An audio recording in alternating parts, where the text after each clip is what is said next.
Nigel Boniface, the man in charge. It's Cruikshank versus Koenig. It's Aldridge versus Thompson. It's the Blaze versus the Basingstoke Bison. The biggest game of the year for the Bison, and they get early puck possession. Joining us for the first time, they're in the white uniform with red and black sleeves. Coventry in blue as Chambers headmans the puck. Cruikshank, Owens in front and scores! 20 seconds! What a start for the Basingstoke Bison! The hangover continues for the Coventry Blaze.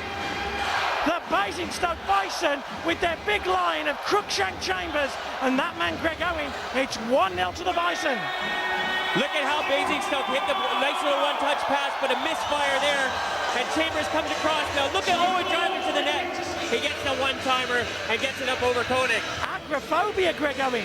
Somebody surely has to have Owen in front. But they don't have. What was Neil Martin doing taking the guy? He had Casey Timmins taking him too. Two guys went to one guy, left Owen all alone out front.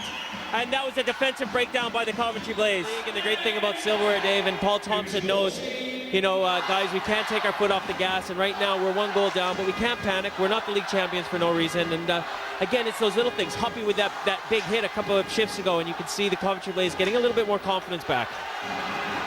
I'll tell you a good story about the Coventry Blaze in a minute. The day after they won the league championship, here's Carlson to Calder, fires one, scores, went through Cruikshank, looked like Cruikshank had got it, but Adam Calder scores yet again. 48th goal of the year for Adam Calder. They just keep on coming, don't they?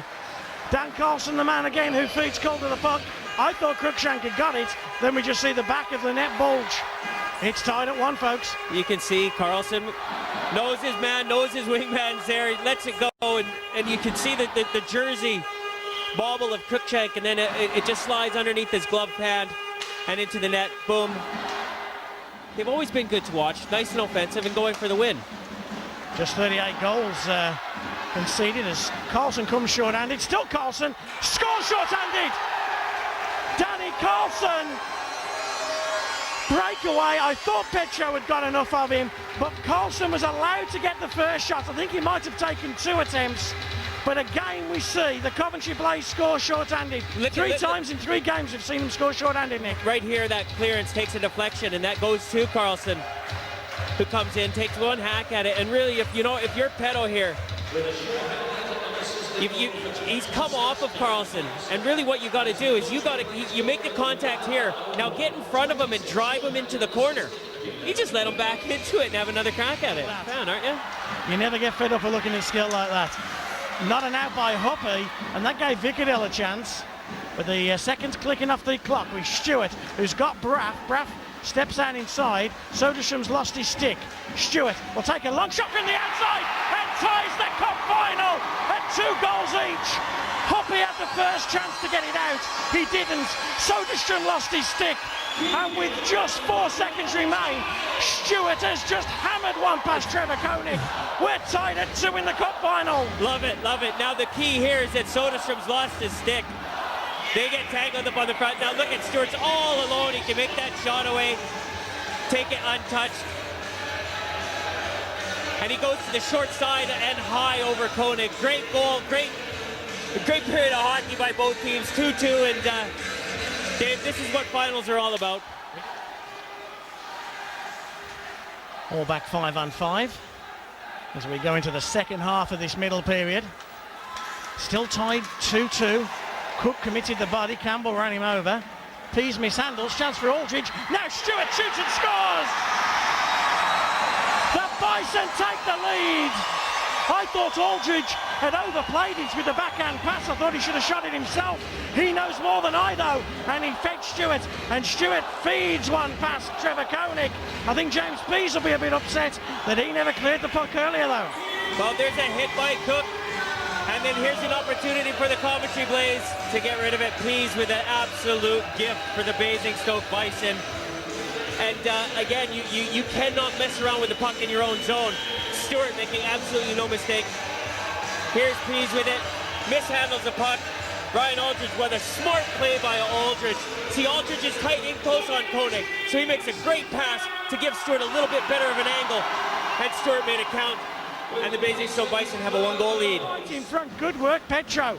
Somehow Petro prevented Calder from shooting. Calder gets another shot, and then Petro makes the play to Campbell. Campbell short-handed. Campbell versus Koenig. Pulls a move and scores! A short-handed goal for Derek Campbell. Unbelievable. Delayed penalty as well. But 4-2 to the Basingstoke Bison. Didn't he do well, Derek Campbell? You got to wonder if that would have been a penalty shot, if the save would have been made. You can see Jonathan Weaver. Campbell with a good burst of speed to get Weaver. And there's the hook. There's the other hook. The puck bobbles up and goes in off Campbell's leg. Fair play to Campbell. He skates away from Weaver. That's a job in itself. Easy to do. No, but he had to jump on Weaver, and then he makes the move, and puck bobbles in. Koenig getting a piece of it, but it going up and over. The question would have been, would that have been a penalty shot? That would have been interesting, but I'm sure the Basingstoke Bison are happy with that. They are less than 30 seconds away from a fantastic victory in the first leg of the British Knockout Cup final. Weaver gets it to Calder. 15 seconds, Calder drives one, gets deflected. And it gets deflected off Chambers. Super block, wasn't it, by Chambers? Long shot from the outside from Soderstrom. Cruikshank puts his glove on it. 4 seconds left. And I have to say, if I wasn't holding a microphone, I'd be standing with the Basingstoke fans and I'd be cheering them and clapping them as well. I've been that impressed with what they put into tonight. Likewise. Hats off to the Bison.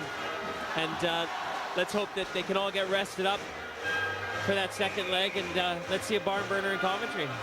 I have to say, you know, if Basingstoke sold out last week against Cardiff, and you're watching this on a Friday night, I don't know whether Basingstoke play Saturday or Sunday, check your local paper, but you should get down here and sell this place out every night, because Basingstoke have committed, have given their all, and have won the first leg final of the British Knockout Cup by 4 goals to 2. Disappointing night, Paul, your thoughts? Not good enough, Dave. You know, we had chances, but the goals we give up tonight were, you know, I expect under 10 team to be more solid at the back than we were tonight, and individual mistakes and 4 seconds to go in a period, and we give up that type of goal to give them the momentum going into the second, and not good enough. They battled hard, and we know what they're about. They're short bench, they play it so well, and we didn't get going, we didn't get our forecheck going. Yeah, we had chances, we didn't finish, and they did. They get 4 or 5 chances a game, they normally score 2 or 3. That's the type of team they are, and Cruikshank absorbs a lot of pressure and gives them confidence back there, but credit to them, but that wasn't a great Blaze performance tonight. You tried to shuffle your lines up, we saw that in the commentary booth. What was your thoughts behind that? Well, nothing was happening out there, Dave. We had a lot of puck possession and in the offensive zone, but nothing was happening, and I just needed a spark, and the only spark I got tonight, to be honest with you, was Dan Colson. What about Neil Martin? He went off injured. Any reports on him, or is it too early to say? It's too early to say, but he's not looking good for the second leg right now. So he's a huge miss for us. But when Weaver was out, Neil Martin picked the team up by the scruff of the neck, and it needs a couple of the other guys doing the same for the second leg now. It's far from over, Dave, but I am disappointed overall in our game tonight.